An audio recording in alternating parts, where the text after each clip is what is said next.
When I worked in community mental health, I did have some say about the clients that I was willing to and not willing to work with. Now, that being said, I did have a very diverse caseload where there were absolutely people on my caseload that I was providing therapy to that I was not specialized or competent in the presenting problem or experiences that they were bringing into the therapy room.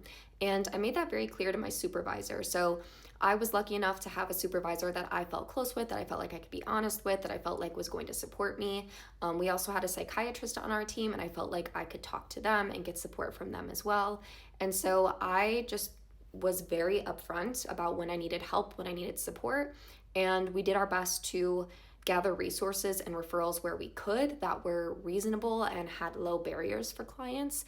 Many of these clients that were not within my specialization were people who were in low socioeconomic status, people who had a lot of barriers where if I wasn't providing them treatment, most likely they were not going to get treatment for whatever reason, whether that was there was no other spots in another community mental health clinic where someone did specialize in what they were treating, or that, if the first therapist didn't work for them, they were just going to give up on therapy. So this isn't a clinical answer, but the way that I navigated that was a lot of self-compassion and reminding myself that this is a systemic issue.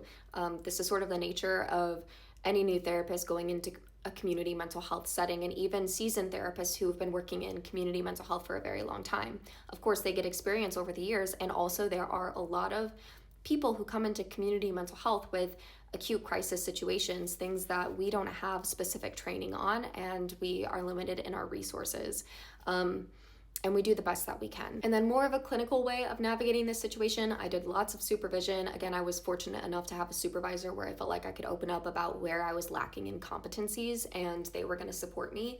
And then when I had free time on my schedule, which not every person who works in community mental health has the luxury of free time, you're often overworked and have back-to-back-to-back sessions. But when I did have free time, I would use that free time to do continuing education courses, different trainings, readings, articles, whatever I could get my hands on to feel more competent in areas where I was like, grad school did not prepare me for this.